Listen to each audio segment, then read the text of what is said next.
We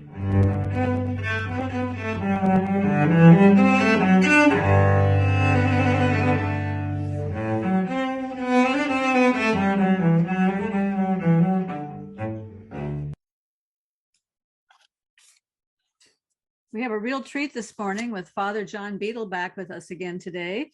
And we're going to talk about, and you can see I have my notes already. Oh, nice. Piranesi by Susanna Clarke, and how it lines up with Magician's Nephew by C.S. Lewis. Oh, we have different versions. Okay. Different versions. So we can't use page numbers, but that's okay. I'm going to throw the ball in Jon's court first and see why you thought these two connected. I mean, now that I've read them both again recently, I totally see, but I'm going to let you get started first. Okay. Well, I think the first thing is to notice the epigraph right in the beginning. And she actually quotes from the Magician's Nephew. And she quotes from the magician himself in the novel. It says, "I am the great scholar, the magician, the adept, who is doing the experiment. Of course, I need subjects to do it on."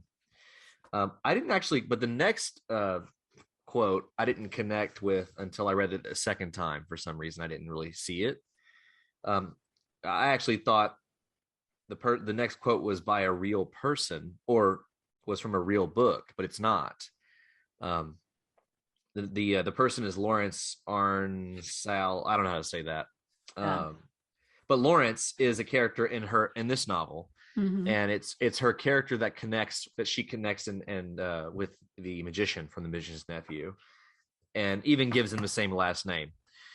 So the best argument for why this is connected to the Magician's Nephew is just really to see the details, paying attention to the details of how the story Piranesi is actually connected to the thought of the Inklings themselves. So you can tell there's a lot of influence with C.S. Lewis and Tolkien and in particular Owen Barfield in this novel. But as far as the overall structure of the novel, I mean, it is deeply connected. It almost feels like fan fiction, like Narnia fan fiction. I mean, would you disagree with that assessment? Well, I mean, if there's any fan fiction out there, the quality of Piranesi, I should be reading it. Yeah, I mean, there's so many different things that connect it to Magician's Nephew, the sort of the wood between the worlds aspect, the idea that an occultist has gotten access to the world between the wood or the wood between the worlds. And that those who are tricked into accessing that world essentially discover something deeper and more meaningful than the magician himself can even get access to, even though he's feeling around in the dark and somehow is accessing that in-between space, fundamentally misunderstands it. So you have, I guess, that connection point. And I think ultimately this is a theme we're going to keep coming back to, I can tell, which is Susanna Clarke's Christian vision that just permeates this entire book with rich meaning. And so I don't know if Susanna Clarke is an Orthodox Christian, but I do think that she clearly draws from the Christian tradition, but in particular, the Inklings and their way of thinking about reality. And then, the Magician's Nephew, this sort of going to other worlds as a way of interpreting our own is more what the Magician's Nephew does in the Narnia books, and I think any of the other, like The Lion, the Witch, and the Wardrobe, that interprets our own world in its own way. But with Magician's Nephew, you have Lewis taking the reader to a sort of meta level where he's like, okay, let's just look at the world itself of Narnia and as a way to interpret worlds, and then your own world, the world of our universe, of the human universe. And I think that concept is all over this novel. The idea of the world that we go to, that we escape to, not as a world that we essentially helps us to negate the world we're in, but a world that actually maps onto the world we are in now, and gives it even more thick, layered meaning. I wonder if it might be good for, I mean, I'm sure there are some people watching this who haven't read either book. Mm-hmm. And spoiler alert, there probably will be spoilers along the way as we're talking now. But just as a little heads up for people who haven't read either book, The Magician's Nephew is actually one that Lewis wrote later than The Lion, the Witch, and the Wardrobe, but he wrote it as a prequel so that this book actually shows the creation of the world of Narnia.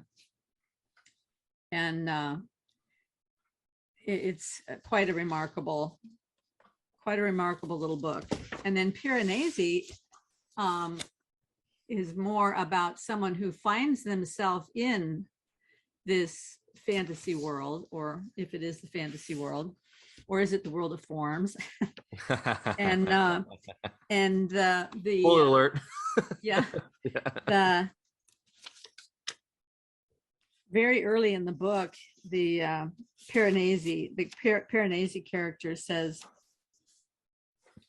he talks about a moment when the tides come into the house and sweep over him. And he says, the waters covered me for a moment. I was surrounded by the strange silence that comes when the sea sweeps over you and drowns its own sounds.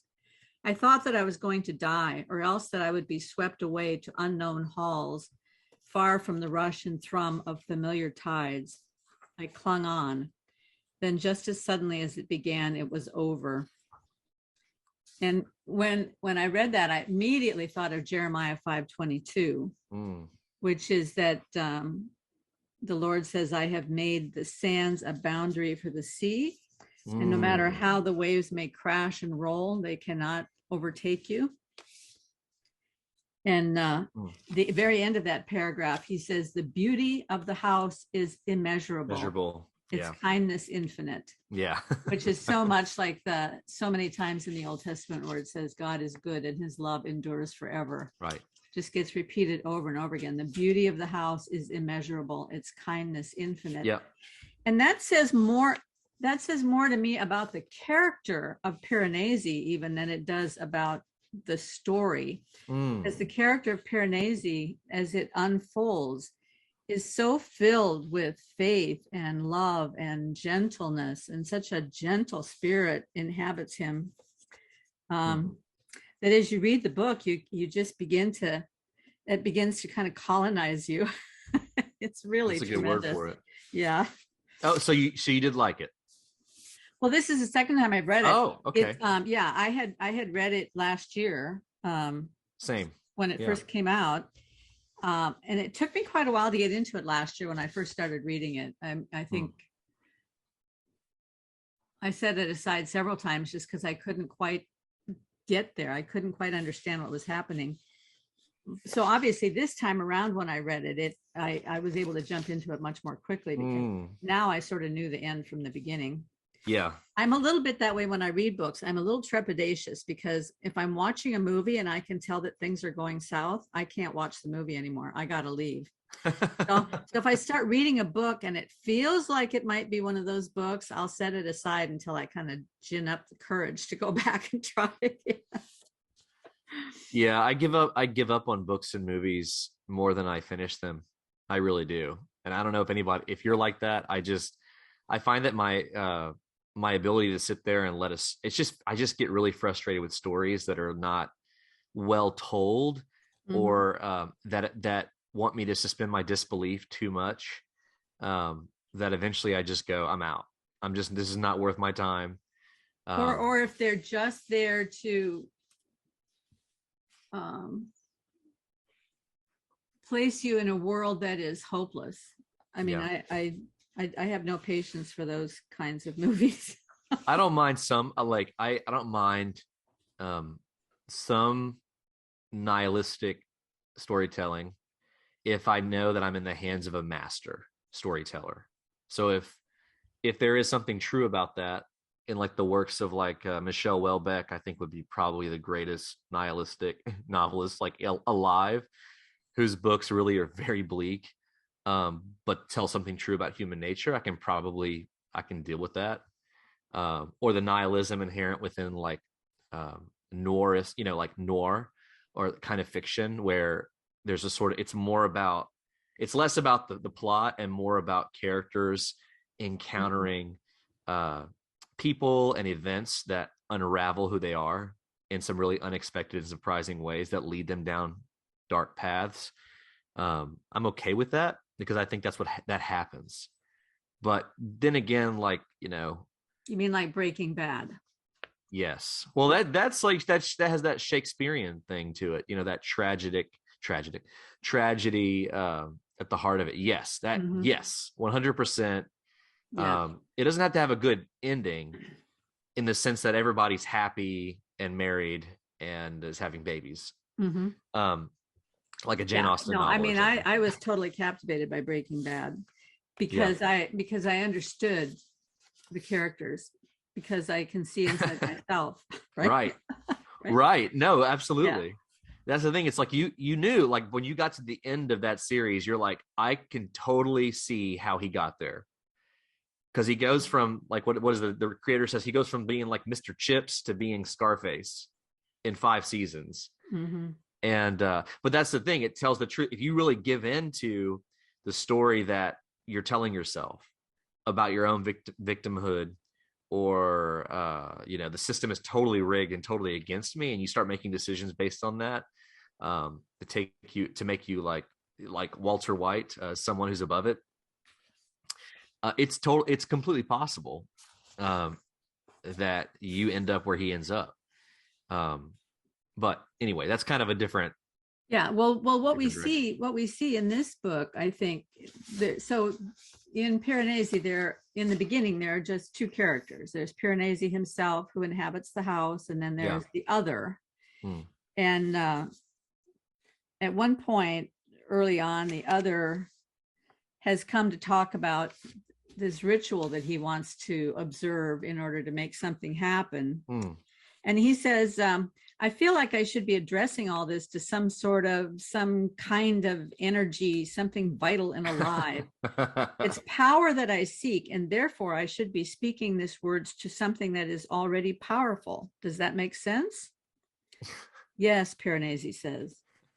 And then the guy says, but there isn't anything powerful. There isn't even anything alive. There is just endless, dreary rooms, all the same, full of decaying figures covered with bird shit. He fell into an unhappy silence. And I thought, wow, there are none so blind as those who cannot see. Piranesi sees beauty all around him, and the other cannot see anything but dreary rooms one after another. It's possible for any of us to fall into seeing the world that way, to just see it as one dreary room after another, right? Well, and this is the thing about Magician's Nephew that I think we can sort of read into the story of Piranesi, is we say, like, look, Magician's Nephew begins sort of like suburban, boring, kind of modern world. The modern world has made us boring. It's disenchanted. It leads to a lack of gratitude. The very society that we live within is not one that makes us want to go, thank you, God, for all of these, all this drywall around me, thank you, speak to the house, give thanks, it is giving you life. The egg white paint job on this house is stirring my soul to thankfulness. No, it does not do that.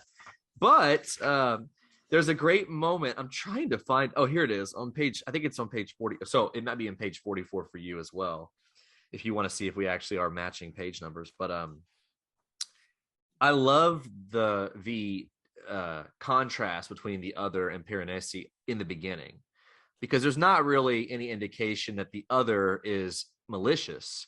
You just think you just think the other is small-minded and doesn't get it. He's not bad. He just doesn't understand. And the reason you think that is because Piranesi doesn't think he's malicious. Yes, Piranesi has such a gracious attitude towards everything and everybody. Yeah. Totally. And so I love it on page 44. The other is getting annoyed by Piranesi's, questions while he's doing his work as a scientist. And at one point, he says, "Where shall I stand?" And the other says, "Wherever you like. It doesn't matter." Right. So again, there's that the other doesn't ascribe meaning to very much other than what he can get, what can benefit him. And then it's the narrator Piranesi says, "I took up a position 2 meters south of the place where he was standing, and decided that I would face north, that is, towards him. I have no real insight or knowledge concerning rituals. This seemed to be appropriate position, so here's what he says. But this seemed to be an appropriate position for an acolyte, subservient yet connected to the interpreter of mysteries." And the word interpreter is capitalized, and the word mysteries is capitalized. And then Piranesi says to the other, "What shall I do?" And the other says, "Nothing, just keep quiet like I told you." And then I actually laughed out loud when Piranesi responds, he says, "I will concentrate on lending you the strength of my spirit." And so again, like you said, yes, there's this theme that the character refuses to be frustrated by the other, and in return, that he has a relationship with the other that implies that whatever the other is doing, he must receive, interpret, and then give back. Okay, so it's his relationship with the house itself that has taught him how to interact with other people, because we don't have any knowledge that up to this point that he's actually met any other people other than the other.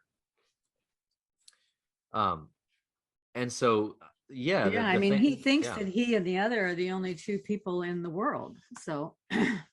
Yeah.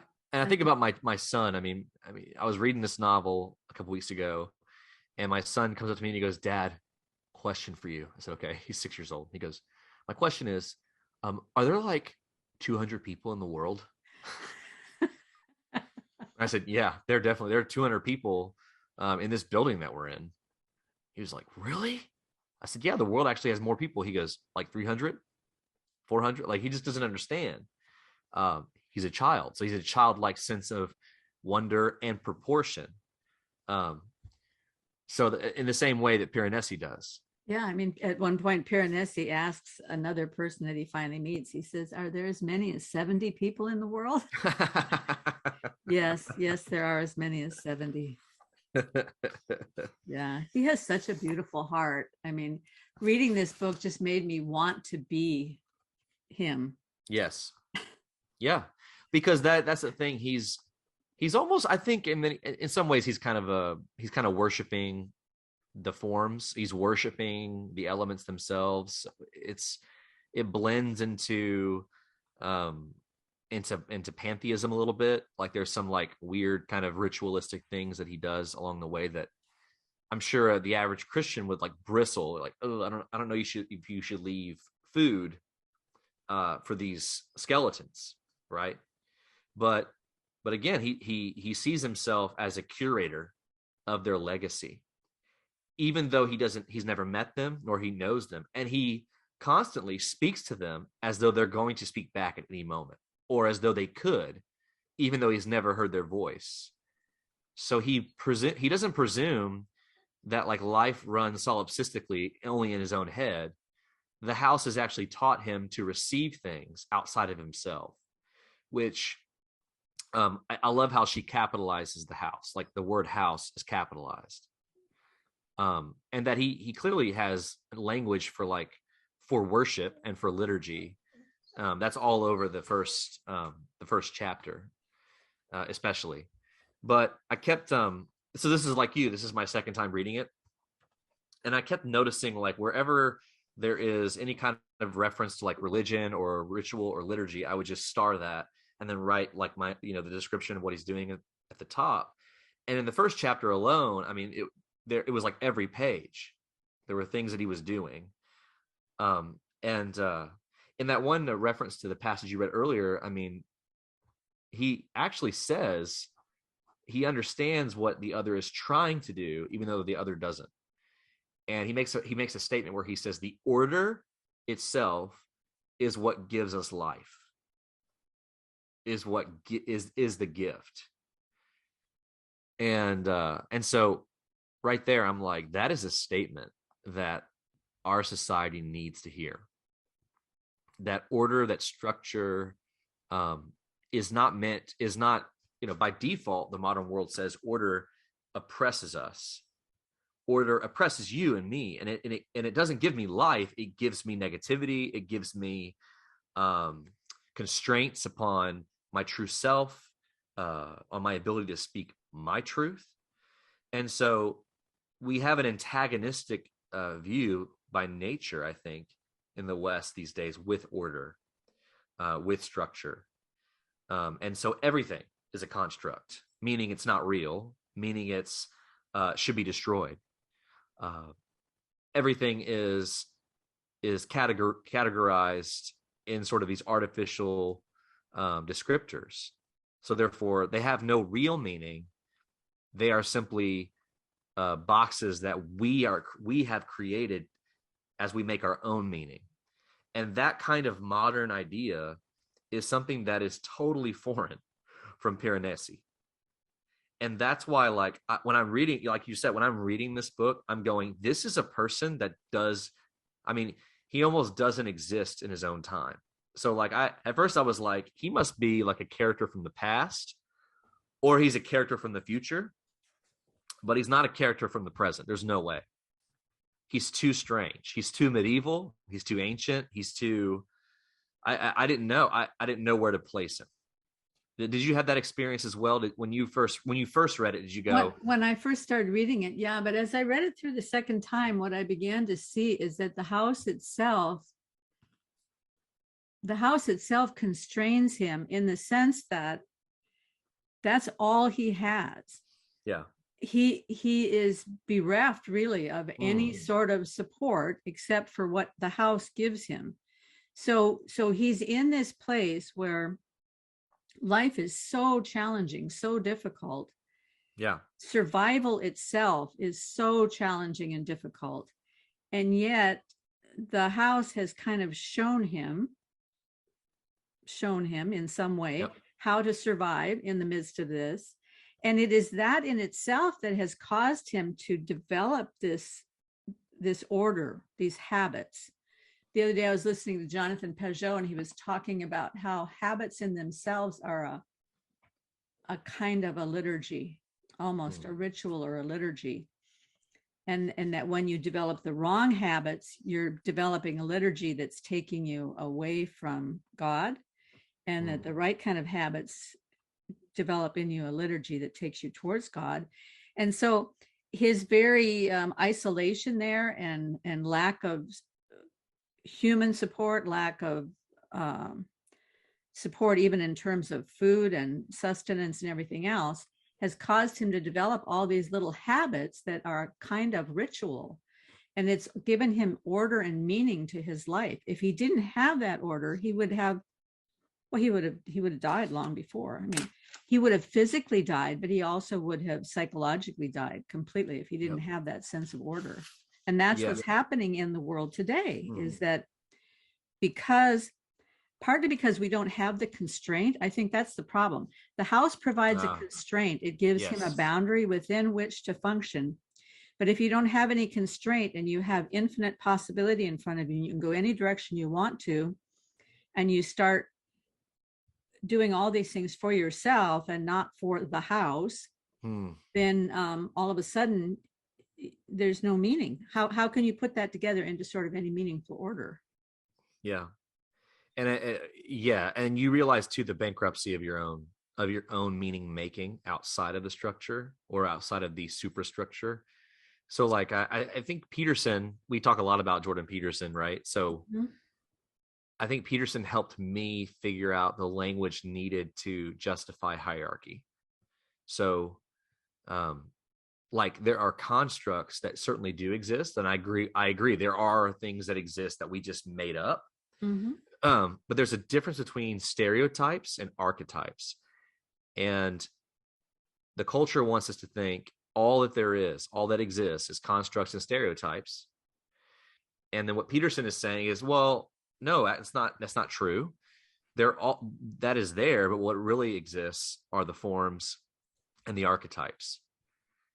So that there may be something in my daughter that, yearning for pink and glitter and princess like fairy world, activity that may be reinforced by social constructs that sort of like, advertise themselves to certain little girls in a certain age group demographic and want them to kind of behave a certain way and like buy the products they want them to buy. Sure. I will say that is part of it. But I can also say, on the other hand, there's something within my daughter, her femaleness, something deeper than the construct that yearns for expression as a woman, a female, of beauty, of nurturing, of that kind of desire to be put up on a pedestal and to be seen and to be, for praise to be given, for that beauty, for that cuteness or whatever. And then the same for my son. It's the opposite. He wants to be seen as brave and courageous and fight, and he wants to be, he wants to hit me every 5 seconds and express strength. And there's something to that exists outside of the construct, and the stereotypes. There is the archetypes exist, and actually, I think the character of Lawrence, the character of Dr. Ketterly, or isn't it Valentine Ketterly is his name, are coming at it from two different perspectives, unlike Piranesi, but they get access to it. They just don't know what to do with it. So, like, unlike the modern liberal kind of consensus that says this isn't even real, it's not even a thing.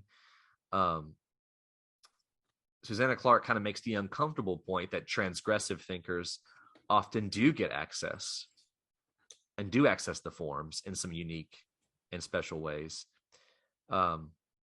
Lawrence, the professor that's in the, so we should probably say more about the story, don't you think, about what happens? Yeah. So right, like we've already said, I mean, Piranesi exists by himself most of the time in a world populated with rooms and corridors, right, where the sea keeps coming in and out. And he's been there so long, but survived for so long that he knows the seasons of the tides, and he's able to survive. And all he does, right, is chronicle all day long, goes deeper and deeper into the house, as far as we know, is infinite, right? The other shows up and then starts doing these experiments once a week. The other thing about the house is it's filled with beautiful statues in every room, filled with statues that probably represent the archetypes. Yep. That are telling stories to Piranesi as he goes through all the time. I mean, looking at them gives him opportunities to use his imagination and to learn something about the world. So let me nerd out for a second and say I only caught this a second time. So the first time I knew that, like, she references Narnia, or The Lion, the Witch, and the Wardrobe, the scene where when Lucy goes into Narnia, she meets the faun, Mr. Tumnus, right? And he's carrying packages and an umbrella. And one of the statues that is Piranesi's favorite is this picture from Narnia. The faun, right? And I didn't, but the other thing is I didn't notice this until the second time. So this character right here, that is Mr. Tumnus. And the reason I'm saying that is because he's playing the flute that he plays to put Lucy to sleep when they first have tea.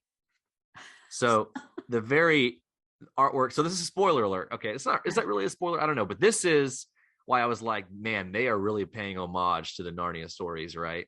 This character is Tumnus. So that's super interesting. But the other starts exhibiting, you notice as a reader, right? The other starts exhibiting like signs of manipulation and control of Piranesi. And then at some point, Piranesi starts like getting an understanding of what's going on and starts asking questions. And then the other says, hey, I need to warn you about something. There's this other person who is coming after us and could kill you. And that's whom. And then Piranesi says, oh, you mean 16? Right? He's like, what are you talking about? He's like, yeah, 16. He just makes it up because in the beginning of the novel, he speculates that 16 is an unknown person who he is yet to meet, that he believes in some weird mystical fashion he is writing this story for. So the order itself, the house, has actually taught him to anticipate events to come in his life, which he sort of like predicts. Okay. And so he says, "Oh, you mean 16?" And Ketterly's like, "What are you? You've already?" He starts freaking out, thinking he's already met the person. He's like, "Oh no, I haven't met this person. I have a sense that there is another person outside of the ones that I've met and interacted with."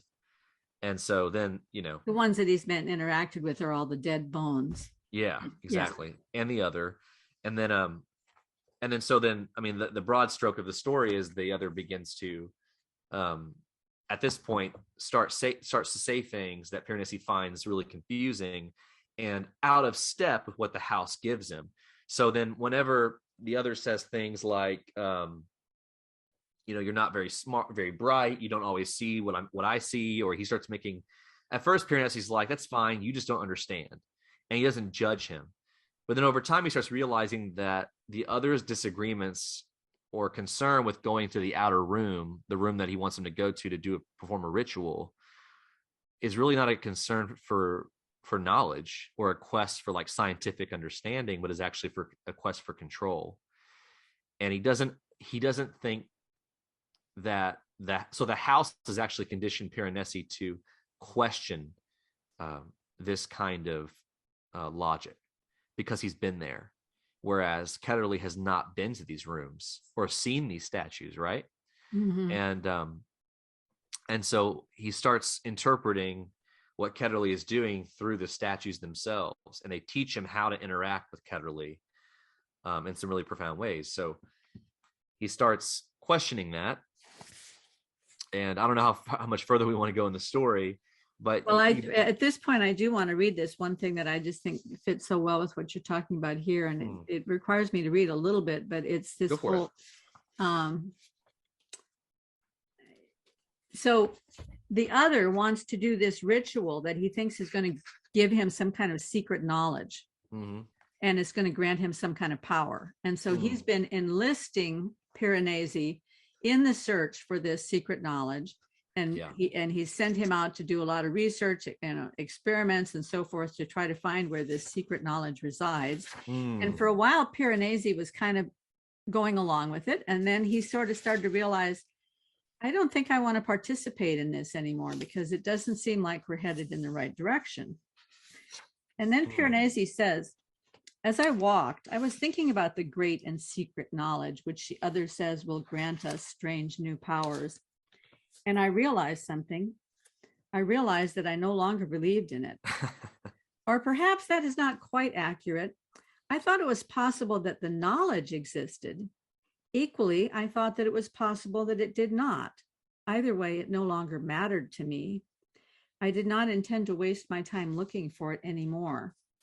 This realization, the realization of the insignificance of the knowledge, came to me in the form of a revelation. What I mean by this is that I knew it to be true before I understood why or what steps had led me there.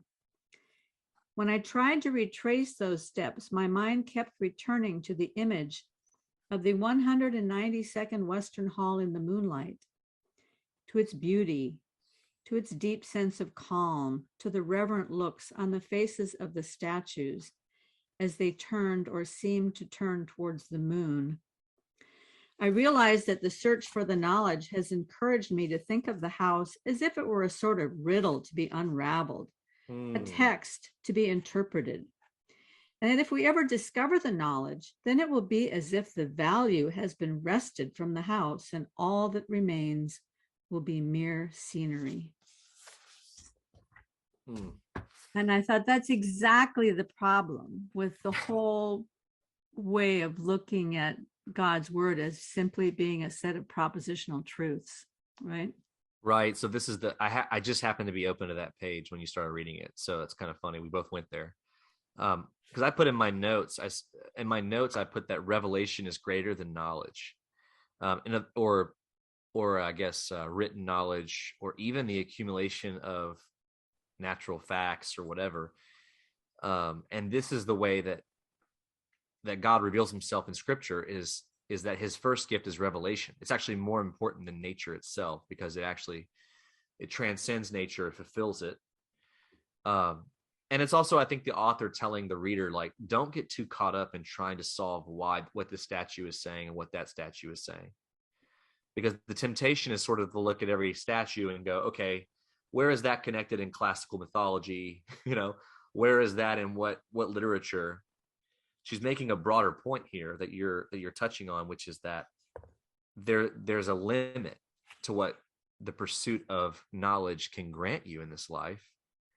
And I can't help but come to this conclusion. I really can't. I mean, he says that if you keep reading,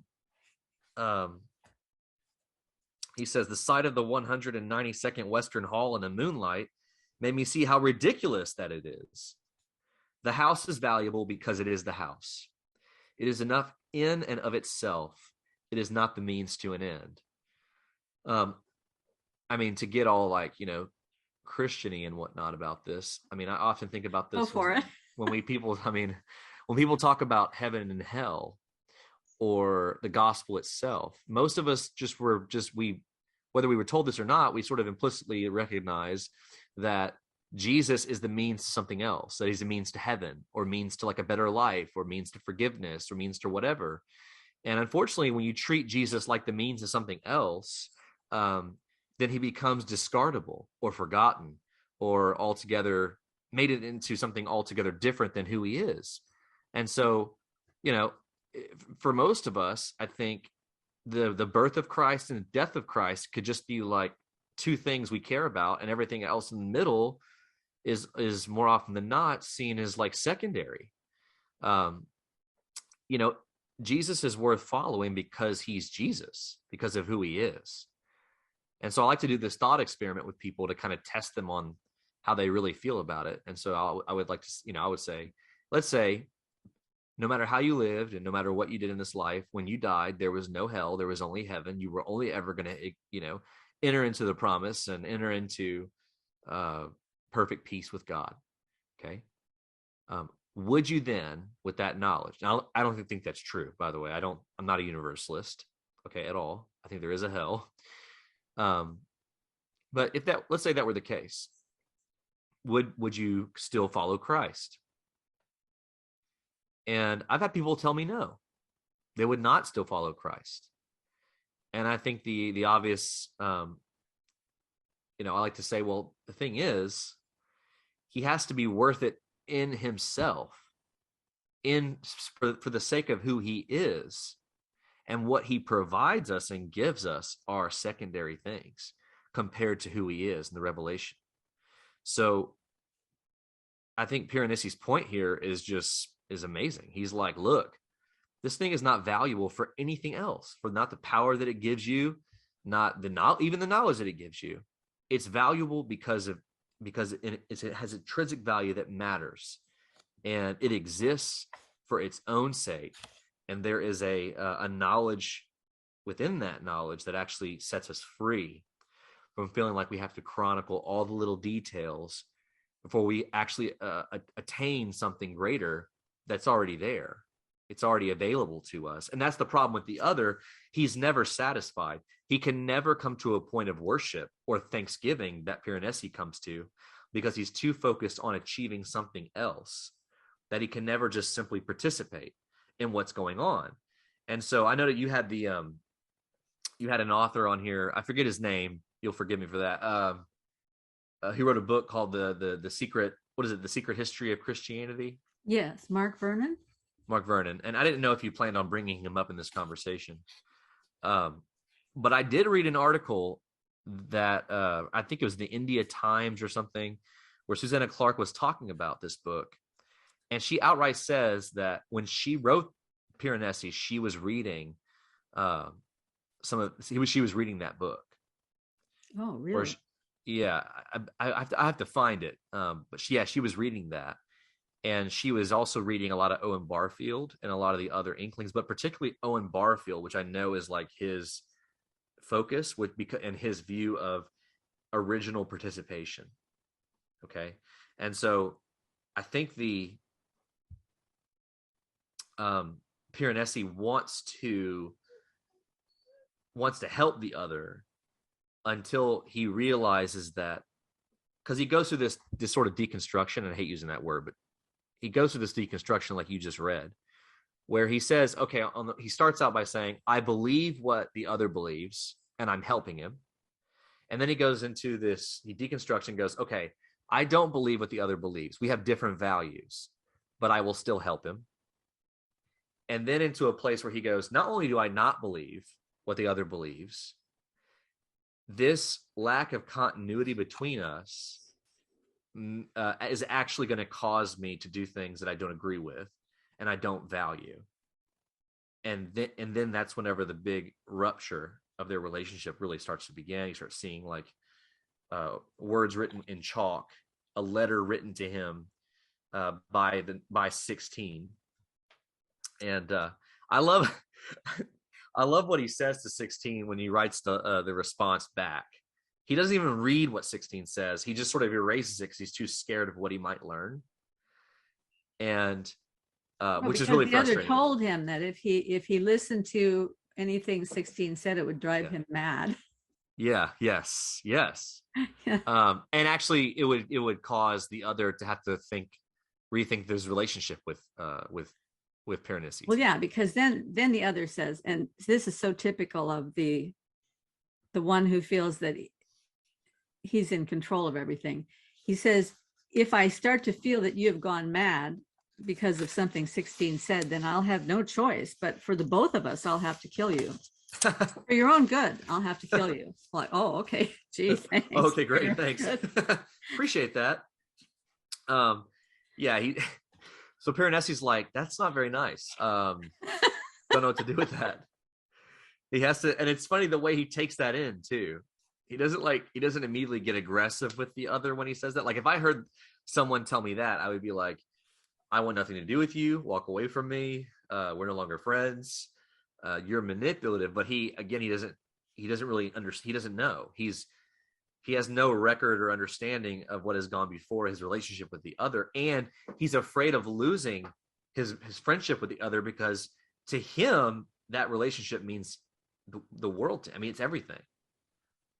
He doesn't want to lose it. So he's willing to accept that the other has these little eccentricities that he doesn't have to maintain the relationship, until, of course, the other says, I may have to actually end your life if you go crazy.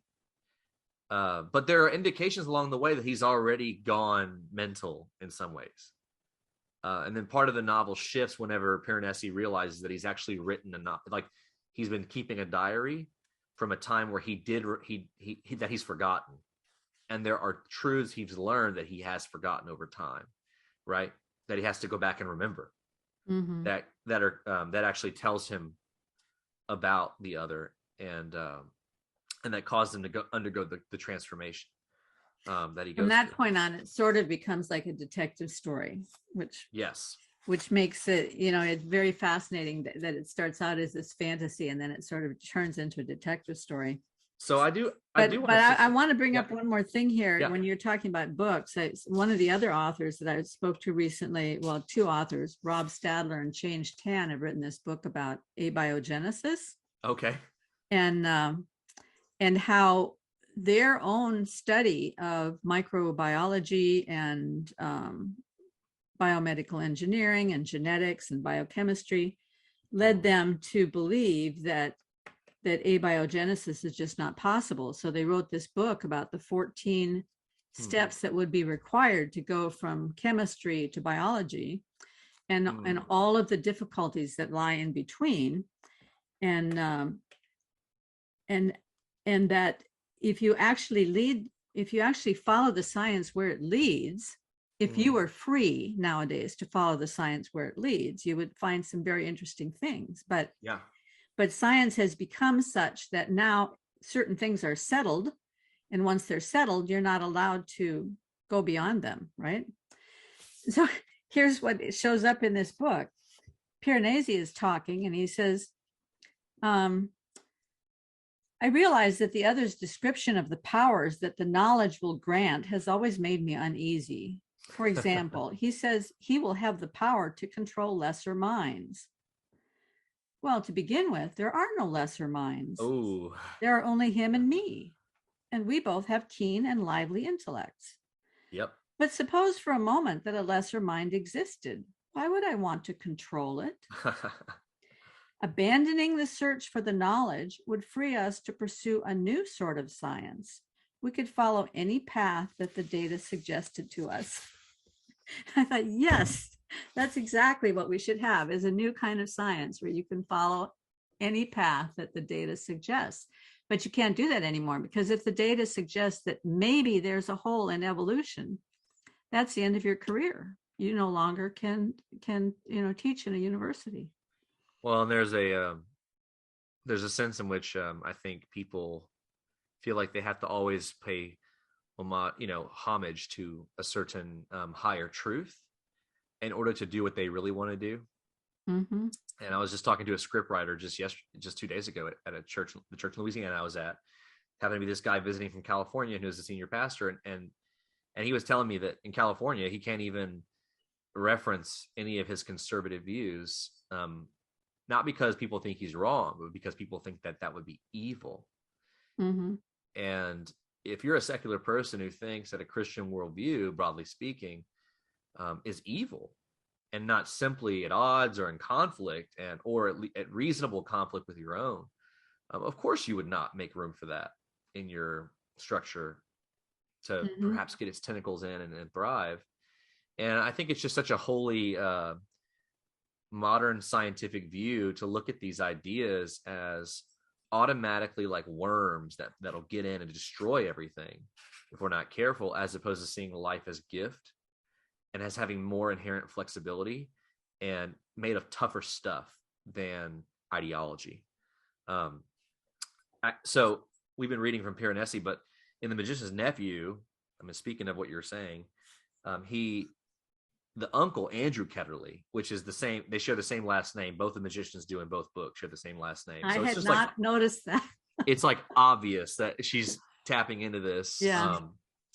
A little fun nerd side note. I mean, even the publisher of Lawrence's books is a riff on the publisher of Tolkien's books.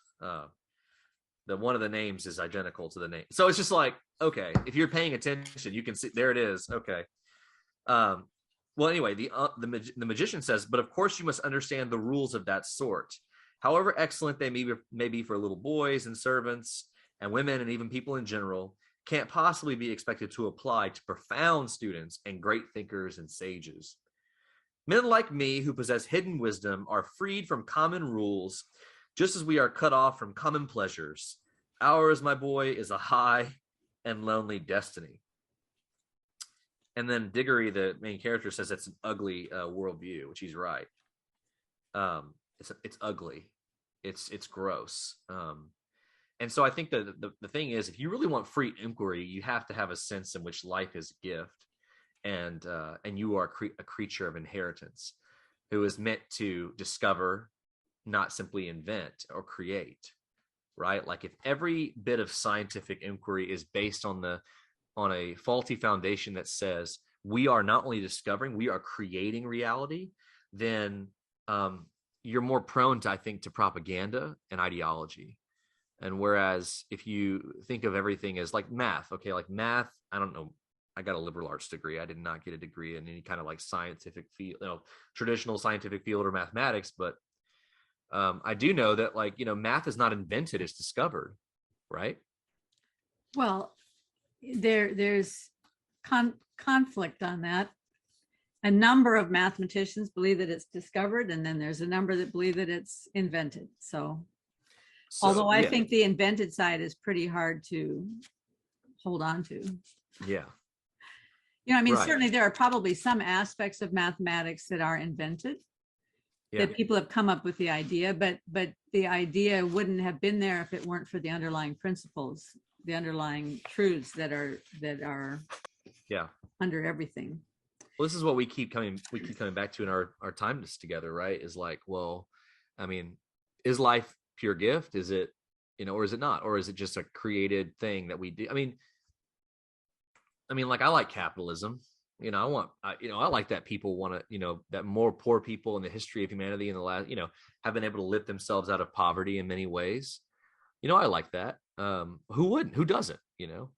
On the other hand, there are other times in our history where beauty was just much more of a priority, and that's reflected in the architecture, where you could argue that, capitalism gives us McDonald's, monarchies gave us cathedrals. But maybe that's a false binary. But I do think the criticism of capitalism does touch on something here that is important, meaning that we have to recognize that our very participation in the modern world makes participating in the transcendentals of truth, beauty, and goodness harder in many ways than maybe like a ancient or medieval person would have seen it. So this morning I was just reading something from DC Schindler's book, Love and the Postmodern Predicament. It's a very difficult book, so I can only take about a page at a time. And this morning there was this idea that I found very compelling that I think fits right here, and that is that the modern concept, and I can't go into all the different philosophers that he names, but there's the modern concept of the will is that if I want to eat an apple, I go and I get an apple and I eat it. And I'm the one that chose to eat the apple, and the apple goes into me, becomes a part of me, but I was the initiator of it. I'm the end of it. That's my will. But he says, if you go back and you look at Aquinas, to him, will was an altogether different thing, because the apple itself is calling. The apple itself is offering itself as a gift. The apple itself, the beauty of the apple and the giftedness of the apple is drawing my will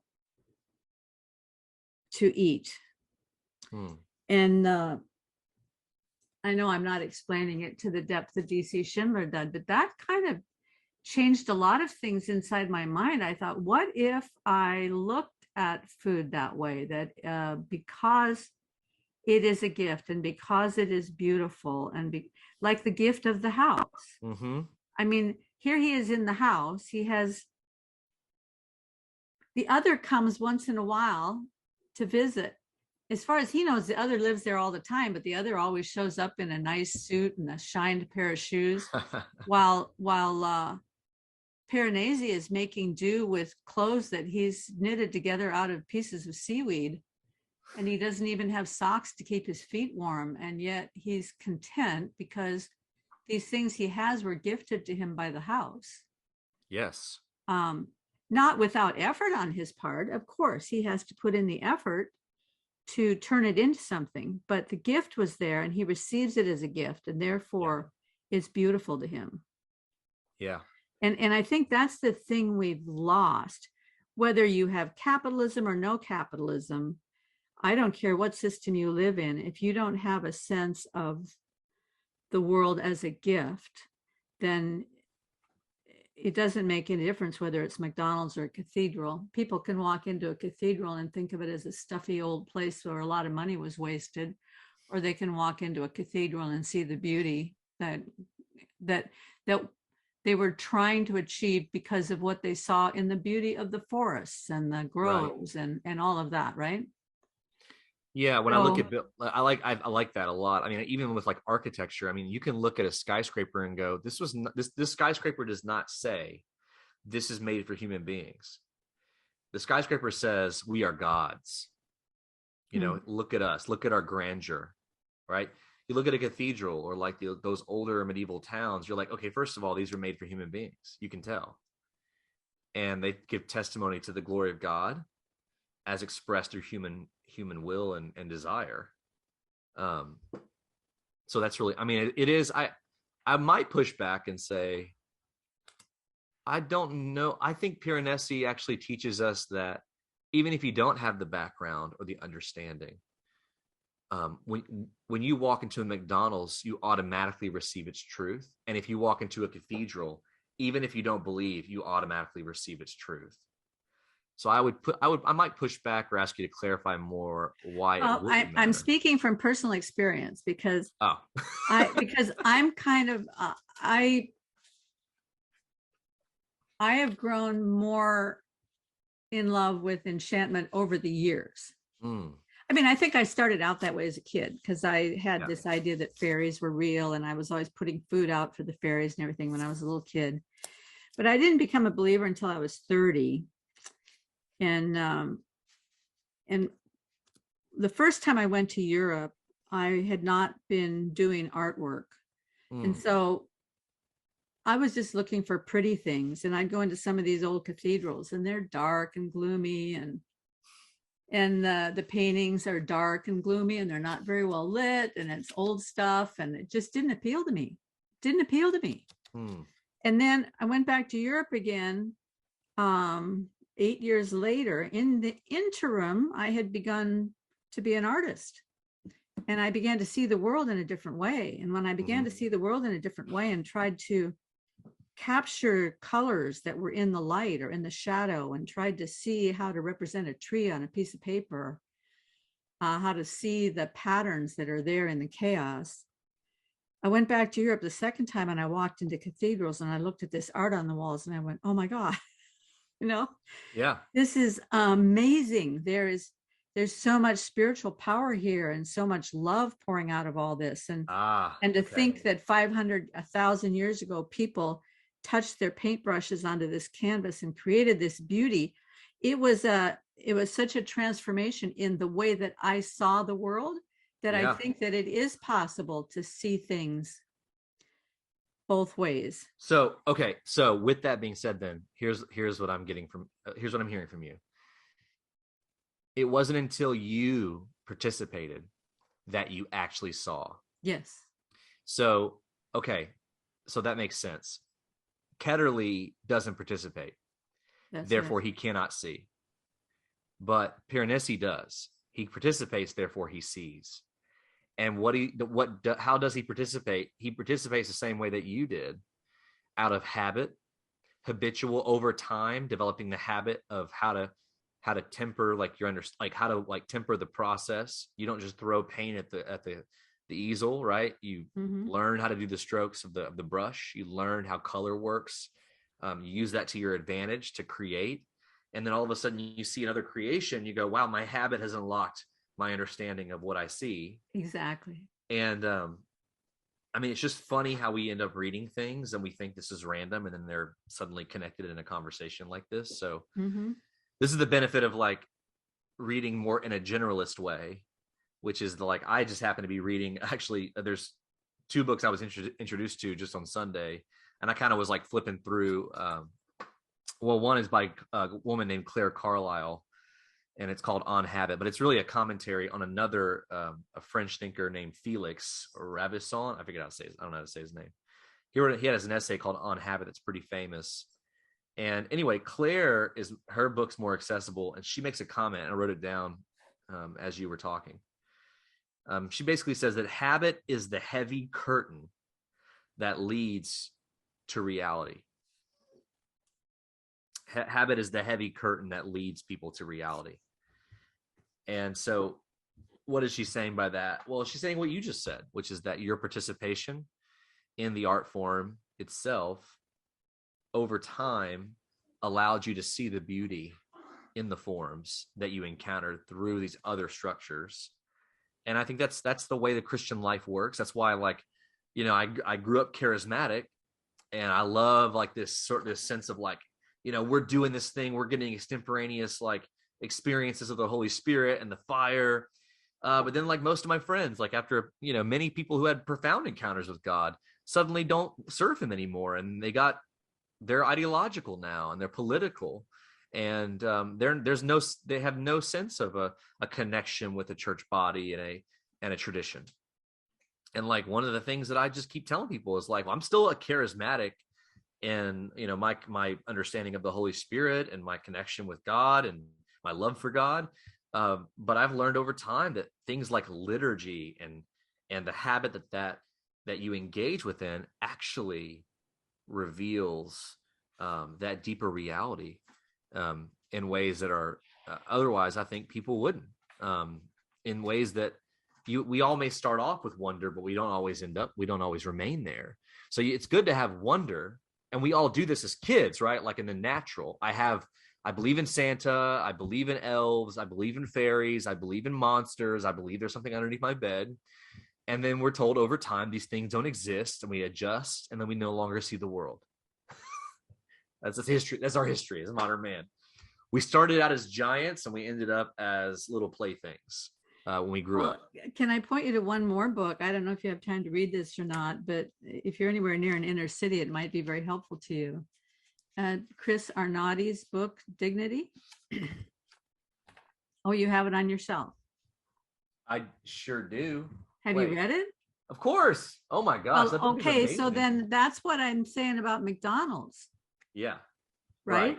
Fair enough. Fair point. Yeah. That if McDonald's is where you find your sense of community and where you participate, where that's where you can afford to participate with others, and that you have that sense almost of liturgical community. Yeah. I mean, that's right. I mean, that's the new, I mean, what is Chris Arnardi doing? And he's telling people where they are.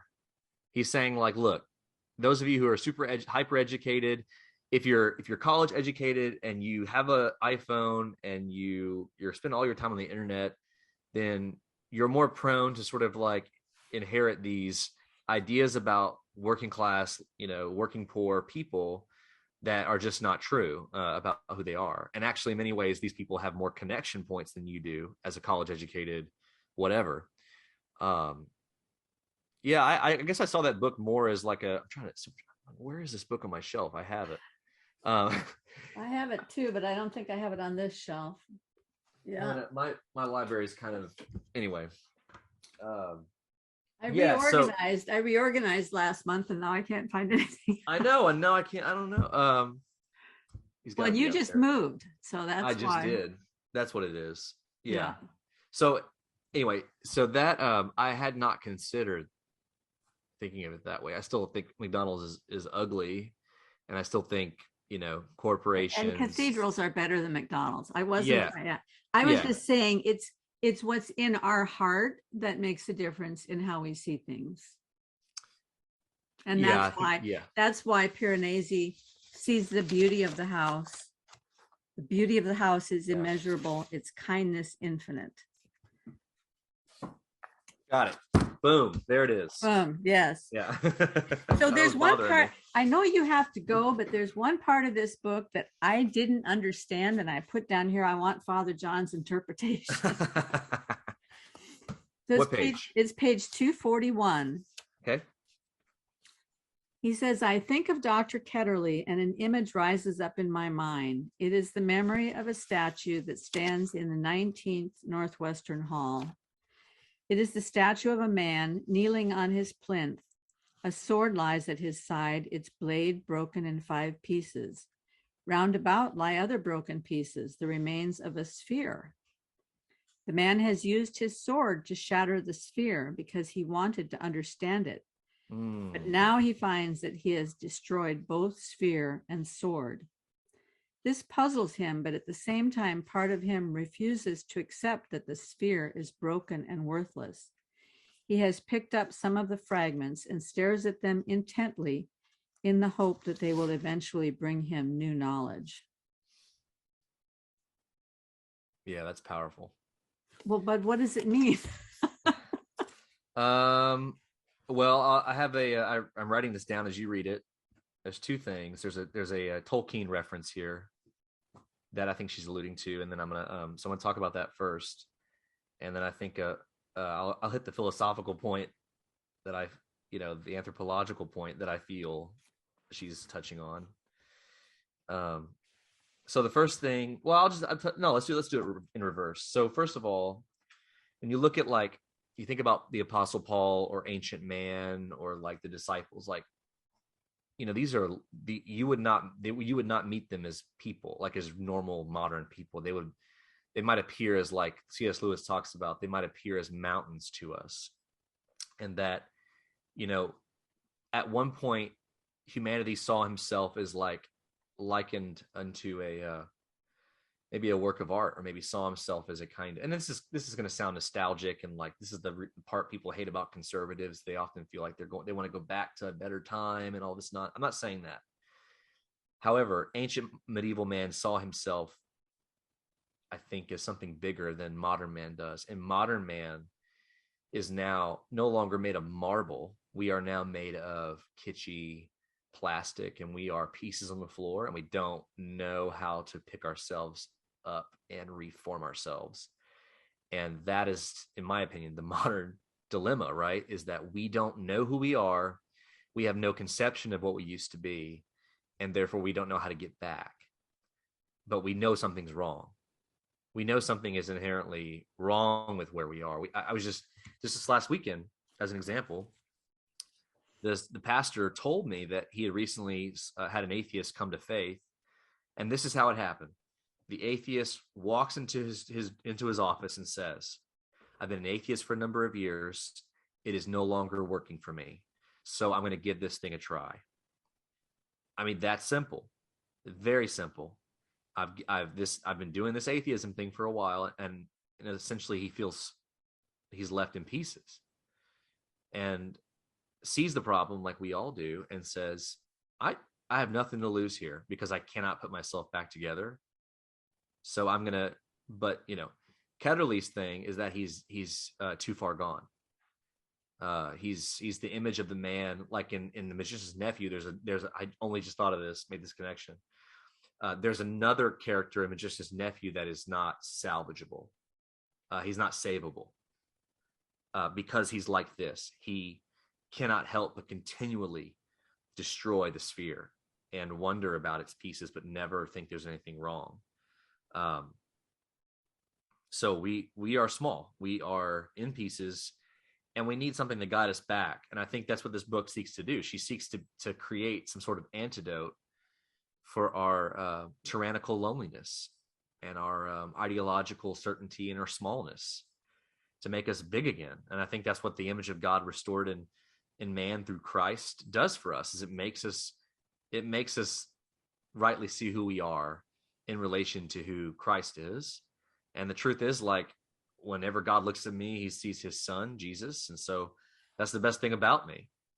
And we're once again restored to our proper stature in God.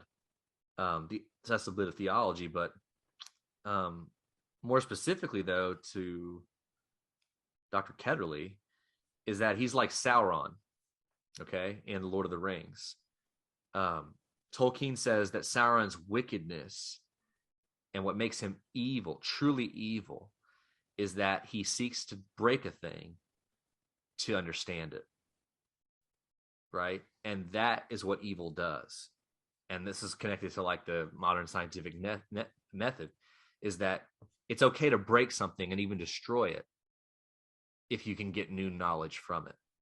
And I see this happening in like our culture, where people go, everything that I experience, positive and negative, is a good thing because I gain self-knowledge.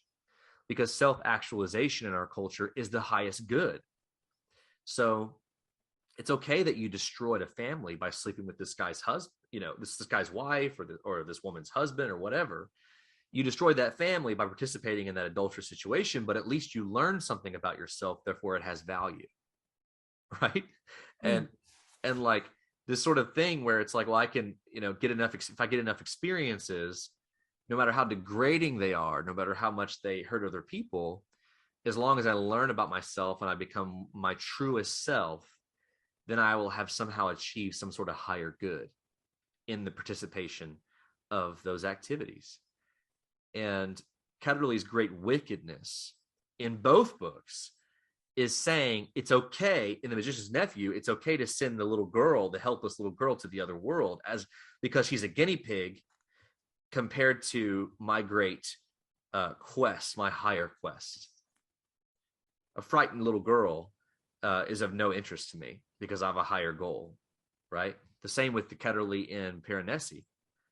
He's laughing as he's sending Matthew Rose Sorensen to the other world. He's laughing because to him, the fear of Piranesi is small compared to the higher good of self-actualization and knowledge. And anyway, this is part of this is where we are today. We see ourselves as makers of our own meaning, and we are the house. Oh, I'm the one that came up with this. And I think, that we would have the humility to say, like the atheist that walked into that pastor's office, this is no longer working. I need to take a step back and collect my thoughts and my ideas and say, I can no longer receive from the world in this way. I'm in pieces. But Ketterly is like that statue where things have been broken down and he doesn't know how to put them back together because he refuses to look up. He's only looking down. And the last thing I'll say about that, which this is what the point of the novel that moved me to tears the first time, and it got me all in my feelings again the second time, is literally on page. It's the second to last page, and you know what I'm talking about, right? He says, people were walking up and down on the path. So he's actually made it into the real world. We should say it's a spoiler alert. Mm-hmm. He's made it into the real world, and he doesn't remember who he was formerly. The memory is coming back, and at first it's kind of lame. You're like, oh, he's back in the real world. Like he didn't decide to go and explore other, alternate realities. Like why doesn't he become like a traveler through space and time? That would be super interesting, right? Oh, maybe she's setting us up for a sequel. Well, maybe. I actually think that she's sort of, I don't think she is. I think she's actually saying there's something missing here if you think it's about traveling through worlds. Yeah. Because of this one moment here at the very end, she says, people were walking up and down on the path, like in the modern world. And he says, an old man passed me. He looked sad and tired. Okay, this is the modern condition, sad and tired. No one was ever sad and tired in ancient Greece, by the way. I think probably just modern people were. I'm teasing. All right. He had broken veins on his cheeks and a bristly white beard. As he screwed up his eyes against the falling snow, I realized I knew him. He is depicted on the northern wall of the 48th Western Hall. He is shown as a king with a little model of a walled city in one hand, while the other hand he raises in blessing. I wanted to seize hold of him and say to him, in another world you are a king, noble and good. I have seen it. But I hesitated a moment too long, and he disappeared into the crowd. A woman passed me with 2 children. One of the children had a wooden recorder in his hands. I knew them too. They are depicted in the 27th Southern Hall, a statue of 2 children laughing, one of them holding a flute. I came out of the park. The city streets rose up around me. There was a hotel with a courtyard with metal tables and chairs for people to sit in more clement weather. Today they were snow-strewn and forlorn. A lattice of wire was strung across the courtyard. Paper lanterns were hanging from the wires, spheres of vivid orange that blew and trembled in the snow and the thin wind. The sea-gray clouds raised across the sky, and the orange lanterns shivered against them. The beauty of the house is immeasurable, its kindness infinite. So, right there, she's saying that you've been thinking, okay, there's this other world and it interacts and there's a bridge between our world and the other world, and that's the point. No. The point is to say that everyone on earth exists with a kind of nobility and dignity that the modern condition has wiped their memory of. And Piranesi, by participating in this other world of the forms that you've alluded to several times, has actually accessed the nobility in other human beings, and is reminded of that nobility. And that, to me, that's the part of the book when I read that I realized, oh my gosh, okay, this is true brilliance, true greatness. That it's not simply about unraveling the mystery of the world, the wood between the worlds or whatever, but what she's saying is there is a nobility in all people, and in order to recover that nobility, though, you're going to have to participate. in some way. You're going to have to recover that. Otherwise, like the old man with the white beard and the screwed up face under the snow, you get lost in the crowd. Which I don't think it's happenstance that she used that word of the mob or the crowd. Well, and I think, I mean, the way some people had to go through a big ritualistic, abracadabra kind of thing in order to access the house. Yeah. But other people, it was just a shift in perspective, and then they were there. And so that's kind of the way I have looked at our reality, is that there is another reality that's so closely interwoven with our reality, and it's just like one particle apart. It's like there, all that dignity and beauty and meaning is there, and it just requires that slight shift in perspective, right? And the transgressive piece is really interesting too. I couldn't help but think about Oscar Wilde in comparison to the character of Lawrence. Just kind of a hero of the LGBT community, right? It's like this hero, this gay icon, and but really is a tragedy. I mean, his life was a tragedy. He ruined his marriage. He ruined his wife. He ruined his own life, and actually, in the end of his life, Oscar Wilde died a confessing Christian. And so, what you have is like this thing in which I think this is kind of an uncomfortable truth, but those who seek to find themselves in transgression and radical transgression leads to some sort of desire for God. I mean, what do you think about that? Do you think there's any connection there? Those who seek to find themselves in radical transgression. Well, that might be a topic for another time. I don't know if you ever have time to come back again, but when you threw Oscar Wilde in there, my whole life came up before my eyes, because I don't know how much you know my story, but I was a missionary in Japan with my husband, and then he told me he was gay, and he left after 20 years of marriage, and it certainly threw our family into a tailspin. I remember you saying that. Yeah, and I still have questions about what all that meant. I mean, I struggled a lot with what that means for him, because I loved him. I still love him as a human being, and think about his future and wonder about that. So that maybe would be a conversation for another time. I know that your time is limited today, so. Well, I think that's I don't think it was by accident she's mentioning these things about the character. There's something, I think we should talk about it. It'd be fun.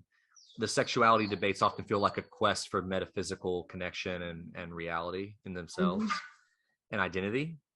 And they often say deeper things about the person who engages perhaps in that kind of world. At least they did for Oscar Wilde. And I still maintain, by the way, Oscar Wilde was always a Christian writer. He always wrote with a Christian sensibility more than a hedonistic sensibility. The hedonism was just a play. It was just a mask. But yeah, I think that's it's interesting to talk about, especially now. It might be dangerous to talk about, but maybe that might be the most interesting thing. But yeah. It's good stuff. Maybe we can find some sort of an angle for talking. Wasn't he the one that wrote The Importance of Being Earnest? Yes. I played Lady Bracknell in No college. way. Oh yes, my dear. Oh my gosh, Lady Bracknell, man, that's hilarious. That play is hilarious. Have you ever read? I'm sure you've read An Ideal Husband. No. What? Okay. No. Is that something I should read? Yes, because it's the same kind of theme. Like, it has a similar theme where you have these despicable characters who become heroes, of their own story. But An Ideal Husband's even more so, because the playboy character, who is the transgressor of society, ends up is basically the hero, is the one with all the virtue, and the one with all the virtue is the one who gets in all the trouble. So it flips the traditional sort of Victorian narrative on its head in a really profound and I think very Christian way, or people who engage in activity that puts them on the outside of society, can actually help to cover up sin, and it's really interesting. It's a very, very interesting play. I would love to talk about with you sometime, even if it's just not on the show, just in general. But Let's yeah. do it. Okay. Well, I thank you so much for giving me your time today. I know you're super busy with your church plant and your new home and all of that, but this has been a complete delight. And Likewise. thank you I for feel the same making way. me read this again, because Good. this time through I was just in tears at the end. Yeah. Oh, same. Absolutely. Yeah. Well, I've loved discussing it with you. I'm glad I'm just, if Twitter is good for anything, if there's anything redeemable about it, it's these kinds of relationships that we unexpectedly find, these friendships. So I appreciate you. I appreciate the work that you do, and I hope you do it for many more years. Thank you, Jon. Have a great day. Right. Take care. By the way, are your messages online? They are. Yes. Oh. They're not in a one place. I send them out. My dogs are whining like crazy right now. I send them out on Twitter. So I sent one out just yesterday of a sermon. Yeah. I'll link to it. Oh, please do. Please do. Bye-bye. All right. Bye, Karen.